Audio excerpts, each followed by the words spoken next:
अगर कोई कर सकता है तो मैं क्यों नहीं, क्या है उनमें ऐसा जो मुझ में नहीं। अगर कोई कर सकता है तो मैं क्यों नहीं, क्या है उनमें ऐसा जो मुझ में नहीं। झांक ले अपने भीतर खुद से आ पूछ ले, कैसी चाहे जिंदगी खुली आंखों से देख ले। मुट्ठियों को भींच गए, सांसों को खींच गए, मुट्ठियों को भींच गए, सांसों को खींच गए। सबसे टकराने को, शिखर पर जाने को मैं तैयार हूँ, मैं तैयार हूँ, मैं तैयार हूँ, मैं तैयार हूँ। The deep classes Vikram Rohtas में आप सभी का स्वागत है।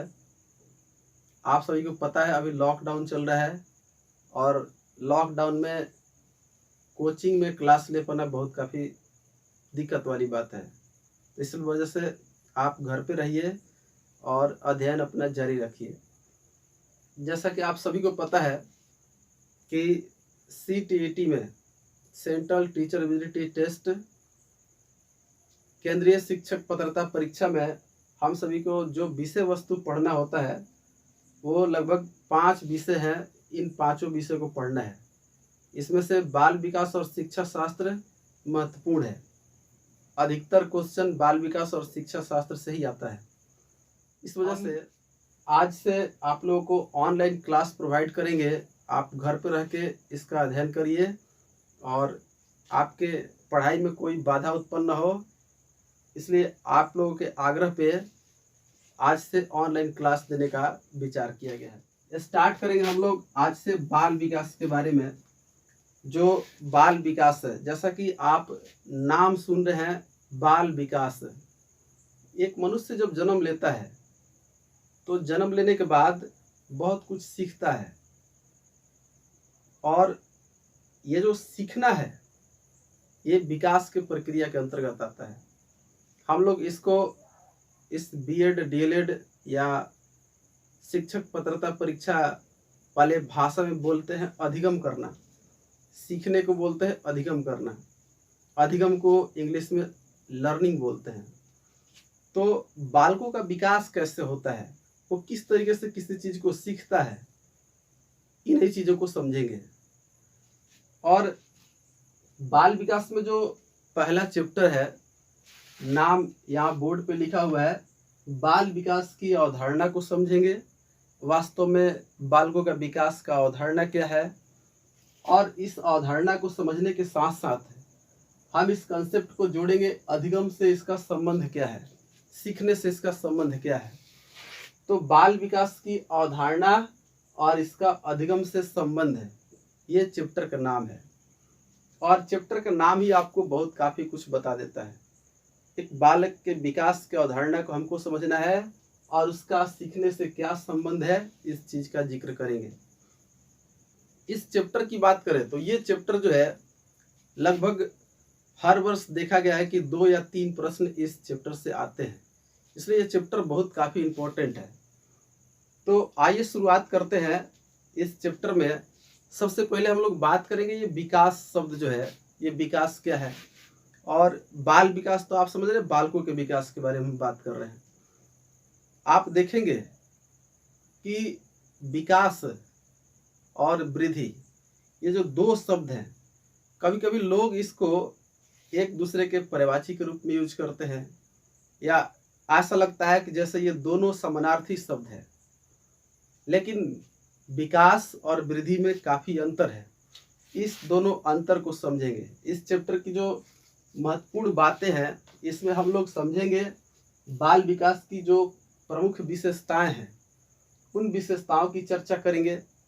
उसके बाद में जो कुछ मनोवैज्ञानिक हैं, उन मनोवैज्ञानिकों का अपना कथन है, अपना अभिव्यक्ति है, उनके अभिव्यक्ति को समझेंगे। उसके बाद हम लोग वृद्धि और विकास में अंतर को समझेंगे। वृद्धि शब्द क्या बोलता है, वृद्धि का मतलब क्या है और विकास का मतलब क्या है, इस दोनों में क्या डिफरेंट है, इस चीज को समझेंगे। इस पॉइंट को समझने के बाद हम आपको बताएंगे कि विकास की अवस्थाएं कौन कौन सी हैं। एक्चुअली हम तो जब से जन्म लेते हैं, या जन्म नहीं बल्कि गर्भावस्था से ही विकास की प्रक्रिया शुरू हो जाती है और ये मरणोपरांत चलती है। तो ये जो विकास का चरण है, इसको ठीक ढंग से समझने के लिए अलग अलग अवस्थाओं में बांटा गया है और उस अवस्थाओं के बारे में हम लोग समझेंगे। शैशव अवस्था, बाल्यावस्था, किशोरावस्था, इन सभी अवस्थाओं में क्या क्या परिवर्तन होता है। उसके बाद हम इसको और छोटे छोटे कालखंडों में बांटेंगे, क्योंकि आगे चल के जितने भी चैप्टर हैं उन सारे चैप्टर में इन छोटे कालखंडों का भी आवश्यकता होगा। इसलिए पहला चैप्टर आपको एक तरीके से ओवरव्यू देगा कि हम किस किस कालखंड में कितना कितना विकास करते हैं। तो हम बाल्यावस्था को 3 कालखंडों में बांटेंगे, प्रारंभिक कालखंड, मध्यकालीन और उत्तरकाल। इसके बाद किशोरावस्था को भी उसी तरीके से 3 हिस्सा में बांट के पढ़ेंगे। और उसके बाद वैसे बात किया जाए इन अवस्थाओं की, तो ये जितने भी मनोवैज्ञानिक हैं वो अलग अलग तरीके से इन अवस्थाओं को अपने अनुसार बांट रखे हैं, तो काफ़ी कन्फ्यूजन भी होता है। जैसे जीन पियाजे का जो संज्ञानात्मक विकास पढ़ेंगे, तो उसमें वो संज्ञानात्मक विकास के अवस्थाओं को 4 हिस्सों में बांट रखे हैं और उन चारों हिस्सों में से 0 से 2 वर्ष को संवेदी पेशी अवस्था बोलते हैं। उसके बाद 2 से 7 वर्ष पूर्व संक्रियात्मक अवस्था, 7 से 11 वर्ष का जो अवस्था होता है उसको मूर्त संक्रियात्मक अवस्था, और लास्ट जो 11 से 16 वर्ष 15 वर्ष तक का उम्र होता है उसको ये अमूर्त संक्रियात्मक अवस्था बोलते हैं। तो हमने कहा जैसे रॉस के अनुसार देखेंगे तो इनका अलग कालखंड है। तो कुछ मनोवैज्ञानिकों का वर्गीकरण जो है थोड़ा बहुत डिफरेंट है, उसको हम लोग समझ लेंगे। उसके बाद हम बात करेंगे मानव विकास की अवस्थाओं की प्रमुख विशेषता क्या है, किस अवस्था में मानव कितना विकास करता है उसके बारे में बात करेंगे। वैसे ये चैप्टर इतना ही नहीं है, और भी है, लेकिन वीडियो काफ़ी बड़ा हो जाएगा, इस वजह से इस चैप्टर का आधा हिस्सा आज समझेंगे और आधा हिस्सा अगले। और समझते हैं बारीकी से देखेंगे बाल विकास की जो प्रमुख विशेषताएं हैं। इसमें आप देखेंगे सबसे पहला चीज कि विकास शब्द बालक के परिमाणात्मक और गुणात्मक दोनों तत्वों को शामिल करता है। परिमाणात्मक और गुणात्मक, यहाँ पर एक शब्द आया है परिमाणात्मक और गुणात्मक। ध्यान दीजिएगा, परिमाणात्मक शब्द एक ऐसा शब्द है जो क्वांटिटी बोल सकते हैं, इसको मात्रा जिसमें हो, जिसको आप सीधा सीधा माप सकते हैं। जैसे वजन को माप लेते हैं, हाइट को, लंबाई को माप लेते हैं, तो ये सारा चीज हो गया परिमाणात्मक। और गुणात्मक जो है, गुणात्मक बोले तो आप कह सकते हैं क्वालिटी, गुण।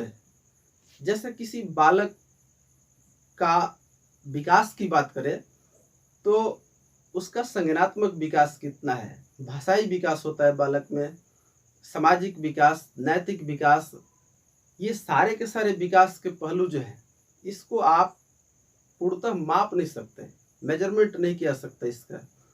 तो इसको हम लोग गुण बोलते हैं और गुण को गुणात्मक परिवर्तन बोल सकते हैं।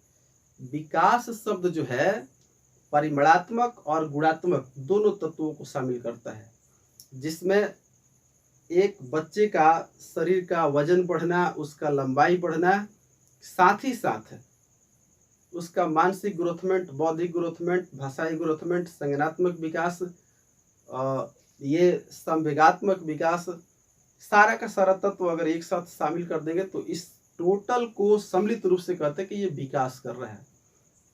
लेकिन अगर जैसे इसको बेन आरेख से समझते हैं, ये मान लीजिए विकास का एक गठरी है, तो इस विकास के गठरी में एक तो संज्ञानात्मक विकास है, एक संवेगात्मक विकास है, संवेग का विकास, दूसरा हम कह सकते हैं भाषाई विकास, तीसरा हम कह सकते हैं नैतिक विकास। तो ये तमाम तरह का जो विकास का पहलू है ये तो गुणात्मक हो गया। इसके साथ साथ क्या एक बच्चा का लंबाई नहीं बढ़ता है, क्या एक बच्चा का वजन नहीं बढ़ता है, ये सारा का सारा चीज होता है। तो उसका लंबाई में बढ़ोतरी होना, उसके वजन, ये जितना तत्व है सबको एक साथ सम्मिलित करेंगे तो इस टोटल तत्व को हम बोलेंगे कि ये विकास कर रहा है। ये क्या है? विकास कर रहा है। और आप ये कह सकते हैं कि विकास में ही वृद्धि शामिल है। कैसे? वृद्धि शब्द एक संकीर्ण शब्द है, एक छोटा सा शब्द है। अर्थात आप वृद्धि में जैसे एक बच्चे का वजन बढ़ना, उसका लंबाई बढ़ना, शरीर के अंगों का अनुपात के रूप में बढ़ोतरी होना, तो ये जो है जिसको हम लोग सीधा सीधा माप सकते हैं, लंबाई को माप सकते हैं, वजन को माप सकते हैं, तो इसको हम लोग वृद्धि बोलेंगे। ये संकीर्ण शब्द है, छोटा शब्द है, मतलब इसका बृहद अर्थ नहीं निकलता है। लेकिन विकास में बहुत काफी चीज है। तो विकास एक बृहद शब्द है और वृद्धि एक संकीर्ण शब्द है। और वृद्धि जो है विकास में ही निहित होता है। मतलब विकास तो इस टोटल ग्रोथमेंट को बोलेंगे, लेकिन इसमें से वृद्धि जो है लंबाई, वजन इत्यादि का बढ़ना वृद्धि है। इसलिए हम कह सकते हैं कि विकास में ही वृद्धि निहित होता है। चलिए, हम उम्मीद करते हैं कि वृद्धि और विकास के कुछ पॉइंट को आप लोग समझ गए होंगे। उसके बाद यहाँ हमने कहा था कि विकास शब्द बालक के परिमाणात्मक और गुणात्मक परिवर्तनों के लिए काम में लाया जाता है। मतलब उसका परिमाणात्मक और गुणात्मक दोनों चीज का ग्रोथमेंट होना विकास कहलाता है। और इसमें क्या होता है? इसमें बच्चे के संपूर्ण व्यक्तित्व में जो भी परिवर्तन आता है, वो जो कुछ भी लाइफ में सीखता है, जितना भी विकास करता है, उसका वजन, हाइट भी बढ़ना, ये सब कुछ शामिल कर लेंगे तो संपूर्ण व्यक्तित्व में आए परिवर्तन को ही हम लोग विकास बोलते हैं। तो विकास में हर चीज शामिल है, पूरा संपूर्ण व्यक्तित्व ही विकास बोलते हैं। और विकास की प्रक्रिया को हमने कहा कि ये गर्भाधान के दिन से ही शुरू हो जाता है और मरणोपरांत चलता है। मरणोपरांत बोले तो जब तक इंसान डेथ नहीं कर जाता, जब तक इंसान मर नहीं जाता, तब तक विकास करते रहता है।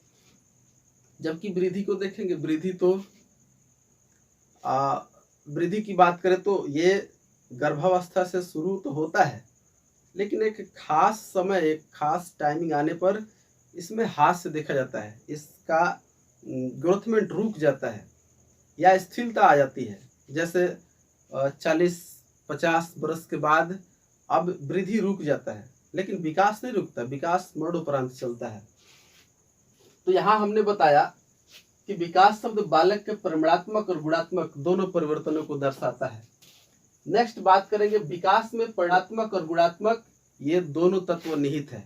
ये तो हो ही गया।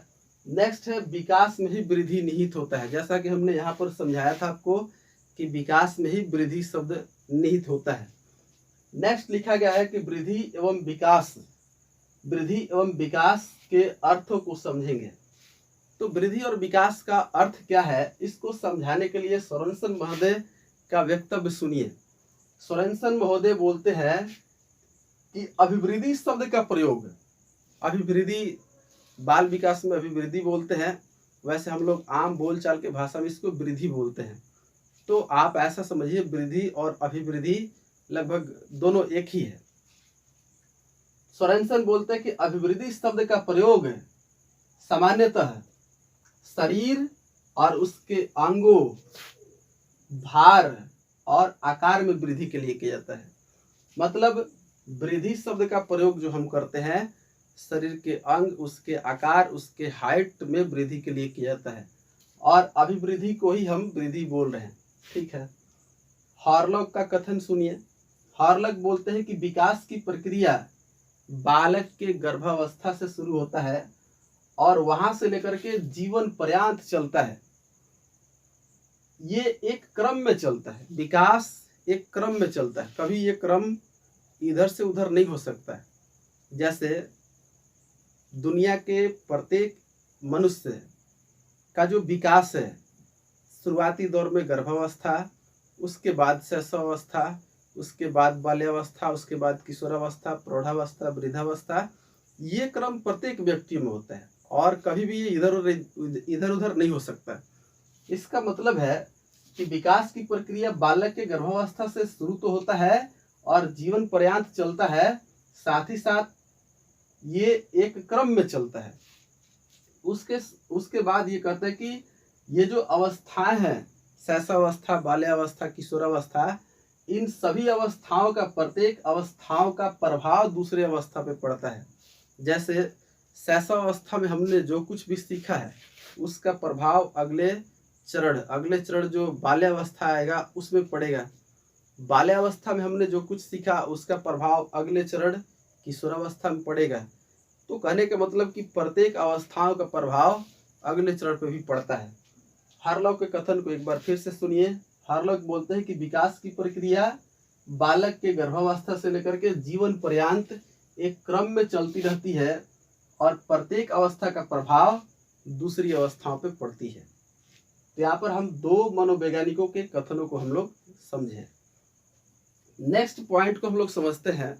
जैसे हमने बताया था कि वृद्धि और विकास ये दोनों समानार्थी शब्द के रूप में लोग यूज करते हैं, लेकिन इसमें अंतर है। इस अंतर को समझिए। वृद्धि और विकास में जो अंतर है, इधर साइड वृद्धि को दर्शाने के लिए है और इस साइड विकास को दर्शाने के लिए है। आप देखेंगे वृद्धि जो है ये बाह्य होता है, बाहरी होता है, दिखाई देने वाला होता है। वजन, लंबाई, ये सब बढ़ना ये बाहरी तत्व है। तो वृद्धि बाह्य होता है, जबकि विकास की बात करें तो ये आंतरिक तत्व है।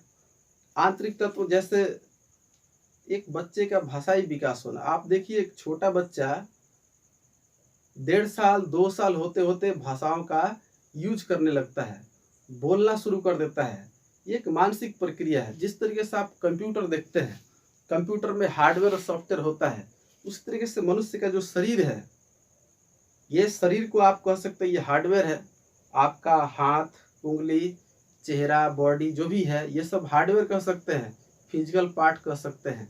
लेकिन जो ये माइंड में चलने वाला आपका जो संक्रिया है, संज्ञान है, इसको आप कह सकते हैं जो बुद्धि है, विवेक है, इसको हम कह सकते हैं कि ये सॉफ्टवेयर है। तो हम एक एग्जाम्पल ले रहे थे। यहाँ पर आप देखेंगे कि वृद्धि जो है, इसको आप कनेक्ट करके देखिए कंप्यूटर के हार्डवेयर पार्ट से या शरीर के हार्डवेयर पार्ट से, तो ये बाह्य होता है। लेकिन विकास जो है ये आंतरिक होता है। वैसे तो हम जो बताए थे, यहाँ पर विकास शब्द आंतरिक और बाह्य दोनों को सम्मिलित करता है।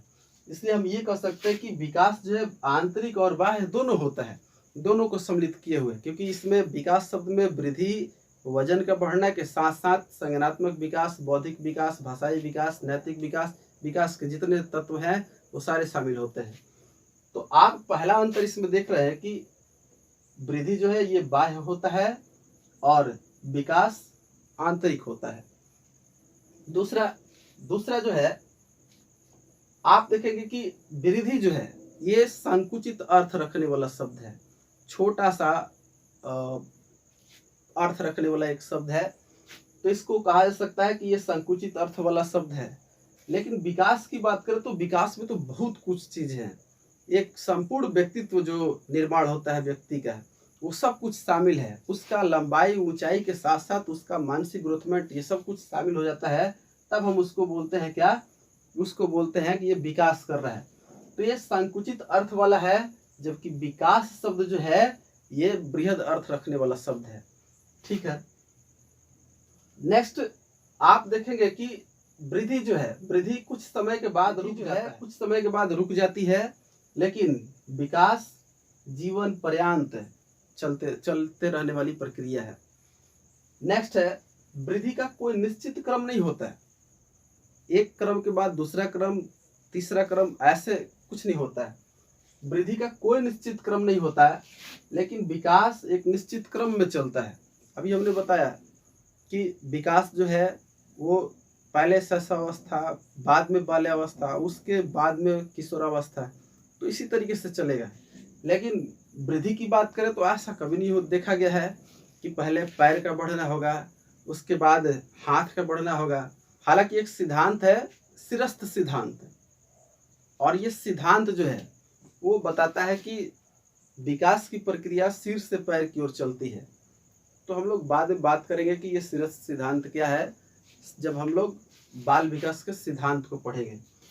तो यहाँ पर हम बात कर रहे थे कि वृद्धि का कोई निश्चित क्रम नहीं होता है। पहले पैर का बढ़ना, उसके बाद हाथ का बढ़ना, उसके बाद ऐसा कुछ नहीं होता है। और लेकिन विकास जो है ये इसका निश्चित क्रम होता है। एक अंतर ये है कि वृद्धि जो है केवल परिमाणात्मक होता है और विकास परिमाणात्मक और गुणात्मक दोनों तत्वों को निहित करता है। तो ये एक अंतर। और अगला समझिए, वृद्धि को आप सीधे सीधे माप सकते हैं, जबकि विकास को सीधे मापा नहीं जा सकता है। विकास मापने योग्य तत्व नहीं है। जैसे किसी व्यक्ति का भाषाई विकास कितना हुआ है, इसको आप मेजरमेंट नहीं कर सकते, बस एक आकलन लगा सकते हैं, लेकिन इसको सीधा सीधा माप नहीं सकते। किसी व्यक्ति का बौद्धिक विकास कितना हुआ है, इसको सीधा सीधा नहीं मापा जा सकता है। हालांकि हम लोग पढ़ेंगे बीने साइमन बुद्धि परीक्षण, तो बीने साइमन बुद्धि परीक्षण भी है, तो किसी व्यक्ति के बुद्धि परीक्षण का एग्जैक्ट आंकड़ा नहीं निकाल सकता है, एक अनुमान बताता है। तो हम ये कह रहे थे कि वृद्धि को आप सीधे माप सकते हैं, लेकिन विकास को सीधे सीधे मापा नहीं जा सकता, ये अंतर है। और एक अंतर है, वृद्धि का कोई लक्ष्य नहीं होता है, लेकिन विकास लक्ष्य निहित होता है। ये अभी कुछ पॉइंटों में हम वृद्धि और विकास के अंतर को समझा रहे थे। हम उम्मीद करते हैं कि इस चैप्टर में जो दो शब्द हैं, वृद्धि और विकास, इन दोनों शब्दों को आप ठीक ढंग से समझ गए होंगे। वृद्धि क्या है और विकास क्या है, क्योंकि हमने इसके अंतर को समझाया, उसके बाद इसके कुछ तत्वों को समझाने का काम किया, वृद्धि के अर्थ को समझाने का काम किया और विकास के अर्थ को समझाने का काम किया। तो उम्मीद करते हैं आप इसको समझ गए होंगे। नेक्स्ट आगे चलते हैं। अगला जो है विकास की विभिन्न अवस्थाओं के बारे में हम लोग समझेंगे।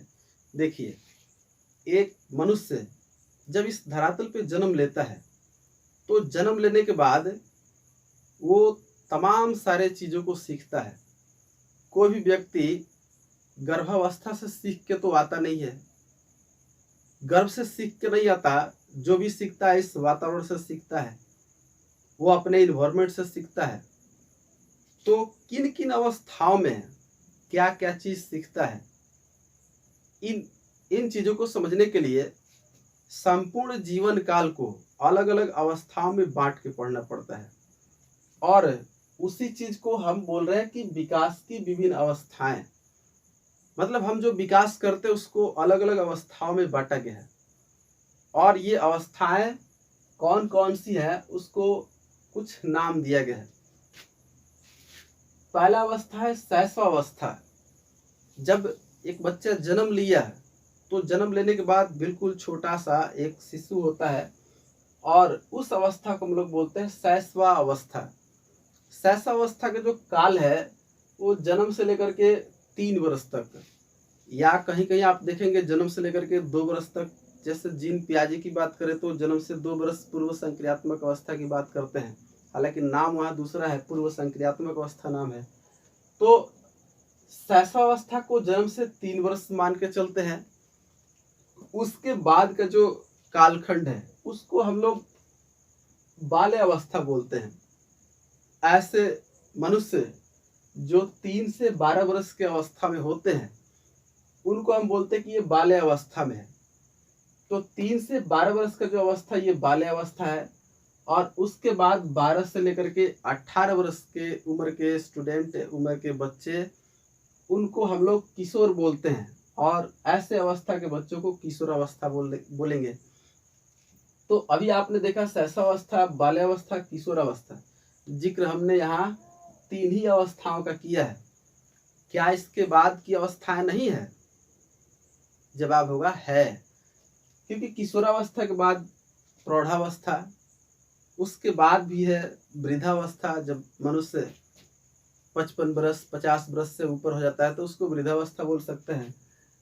लेकिन चूंकि हम लोग CTET का तैयारी करते हैं, सेंट्रल टीचर एबिलिटी टेस्ट में जो पेपर होता है, पेपर 1 पेपर 2, उसमें आप प्राथमिक विद्यालय के शिक्षक बनेंगे और आप देखेंगे कि शैशवावस्था, बाल्यावस्था, किशोरावस्था के बच्चों को ही उसमें पढ़ाना है।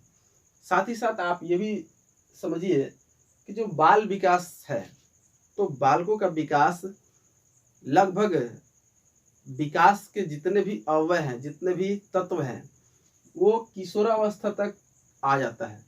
मतलब संज्ञानात्मक विकास, भाषाई विकास, नैतिक विकास, विकास के जितने भी तत्व है वो किशोरावस्था तक सारे के सारे विकास के पहलू आ जाते हैं। तो क्या विकास बंद हो जाता है? विकास करना रुक जाता है? नहीं, रुकता नहीं, बल्कि वो परिपक्वता प्राप्त करते रहता है। तत्व जितने हैं वो सारे के सारे आ तो जाएंगे, लेकिन उसके बाद ये परिपक्वता प्राप्त करते रहते हैं। तो हम ये कर रहे थे कि विकास की जो विभिन्न अवस्थाएं हैं, अध्ययन के सुविधा की दृष्टि से इसको अलग अलग अवस्थाओं में बांटा गया है। शैशवावस्था जन्म से 3 बरस, बाल्यावस्था 3 से 12 बरस, किशोरावस्था 12 से 18 बरस। उसके बाद और भी इसको छोटे छोटे कालखंडों में बांट के देख लीजिए। जैसे ये बाल्यावस्था है, तो बाल्यावस्था जो 3 से 12 बरस है, ये काल जो है 3 बरस से लेकर के 12 बरस की अवस्था, इसको भी हम लोग अलग अलग कालखंडों में बांट लेते हैं। पहला, दूसरा और तीसरा।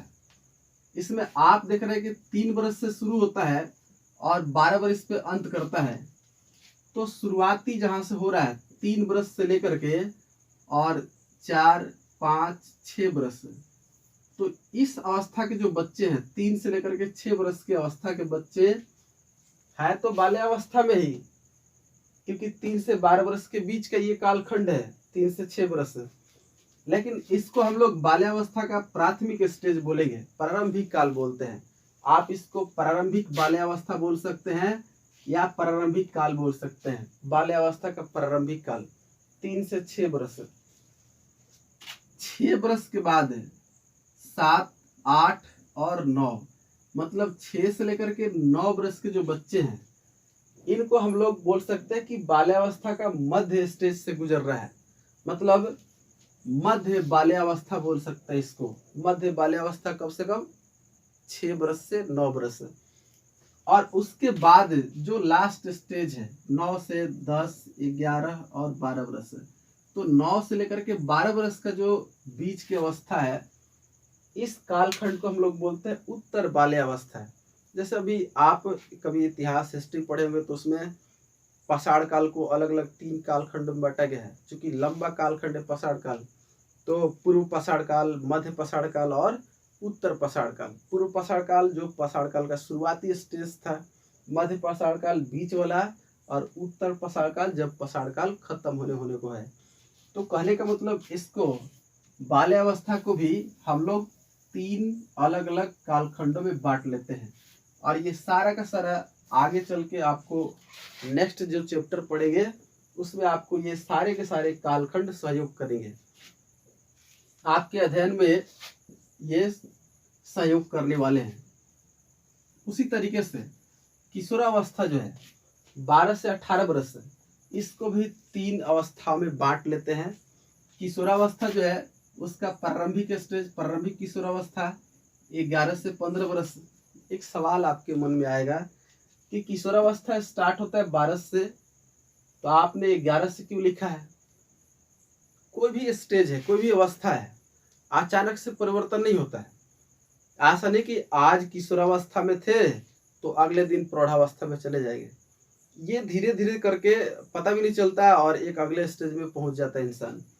तो इसलिए ये 11 और 12 में कोई खास अंतर न मान के चलेंगे, ठीक है? क्योंकि किशोरावस्था जैसा बिहेविंग 11 वर्ष से स्टार्ट हो जाता है, शुरू हो जाता है। तो 11 से लेकर के 15 वर्ष का जो अवस्था है इसको हम लोग बोलते हैं प्रारंभिक किशोरावस्था। नेक्स्ट जो मूल किशोरावस्था की बात करेंगे तो मुख्य रूप से किशोरावस्था है वो 15 से 18 वर्ष है।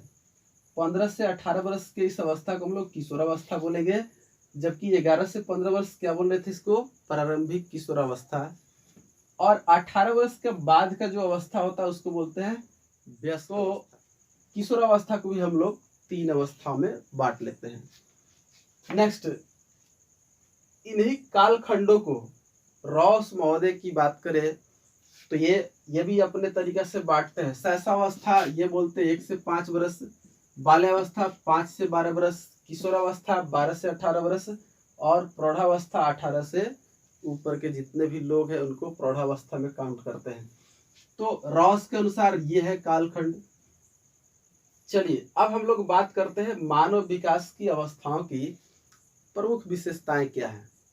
मानव विकास की अवस्थाओं की प्रमुख विशेषता का मतलब है कि एक मनुष्य किस अवस्था में किस प्रकार का विकास करेगा। एक मनुष्य जो है जैसे किशोरावस्था में क्या होता है, उसके साथ में किशोरावस्था का क्या खासियत है, क्या विशेषता है, बाल्यावस्था की क्या विशेषता है, शैशवावस्था की क्या विशेषता है, इन चीज़ों को पढ़ेंगे। इसके लिए एक पॉइंट बनाया गया, मानव विकास की अवस्थाओं की प्रमुख विशेषता क्या है। इसके बारे में डिटेल से चर्चा हम अगले वीडियो में करेंगे, लेकिन अभी हम आपको बताना चाहेंगे कि मानव विकास की जो अवस्थाएं हैं, यहाँ हम देख रहे थे शैशवावस्था से जन्म होने के बाद उसको हम एक शिशु बोलते हैं, शैशवावस्था वाले बच्चों को। लेकिन जन्म से पूर्व जो 9 महीने का कालखंड है, जब एक मनुष्य गर्भ में रहता है, गर्भ में पल रहा जो बच्चा होता है, उसको हम लोग गर्भावस्था बोलते हैं।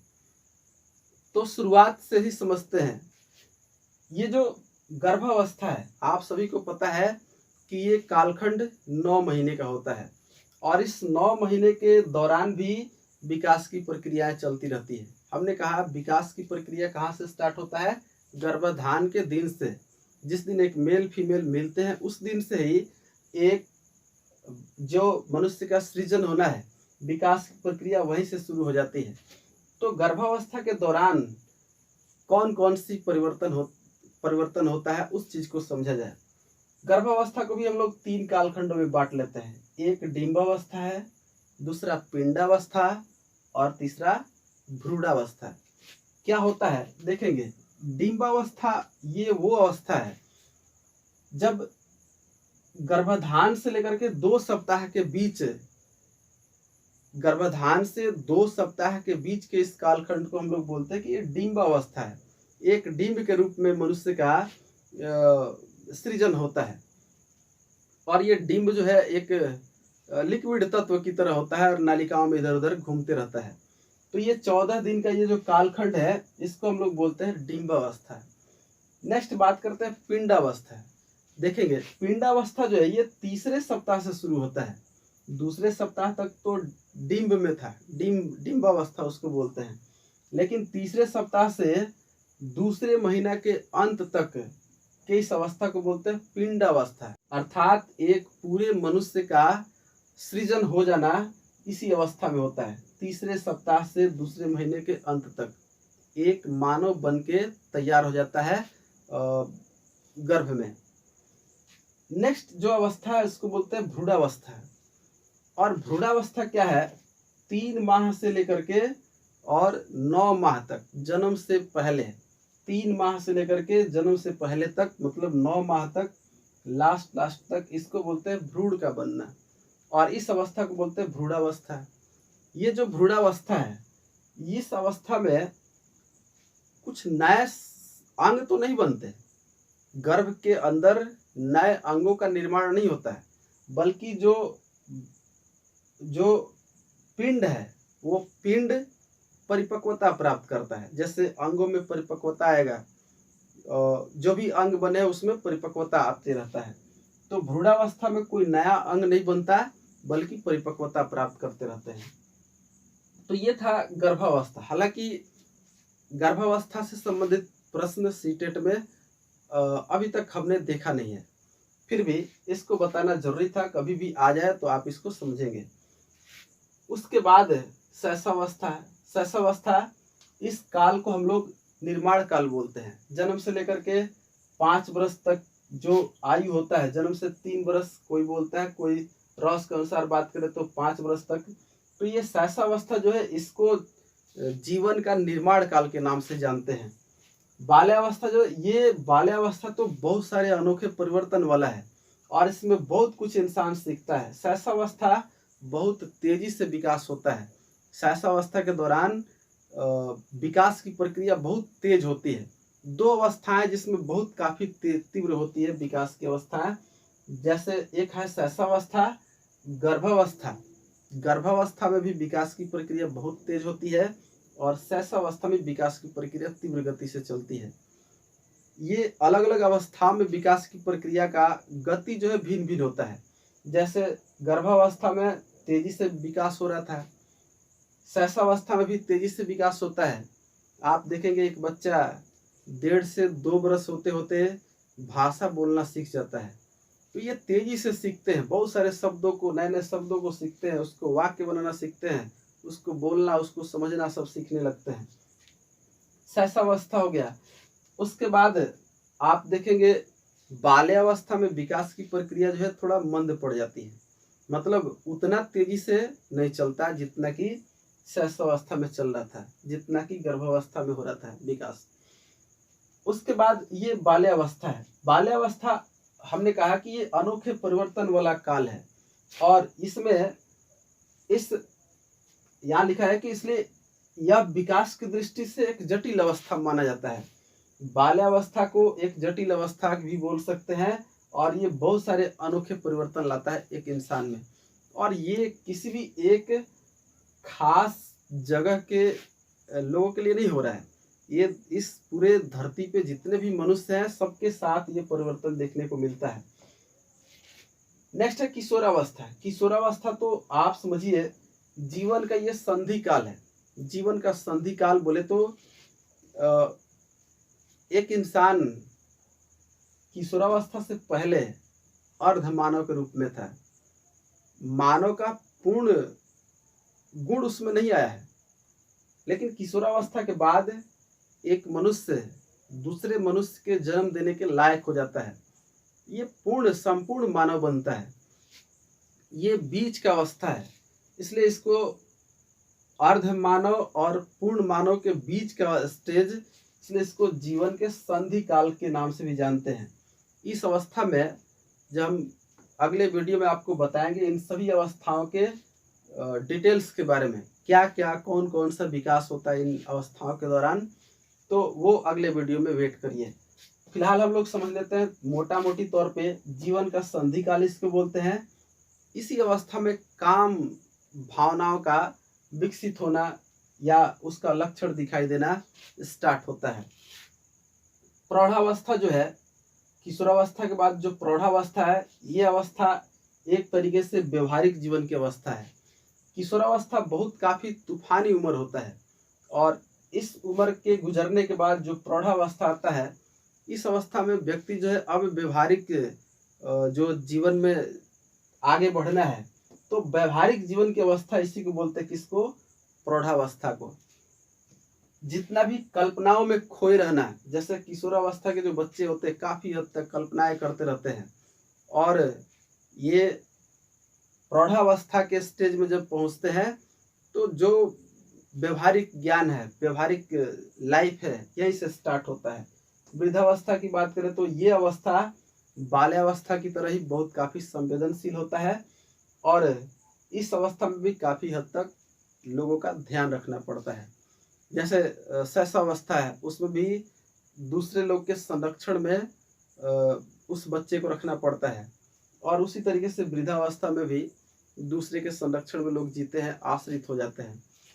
अभी हम इस चैप्टर में विकास की अवधारणा एवं अधिगम से संबंध इसका क्या है, इस अवस्था में, इस चैप्टर में आपको हम बस इतना बताए कि विकास क्या है और वृद्धि क्या है। विकास वृद्धि में अंतर क्या है, मनोवैज्ञानिक के कथन को हमने समझाया।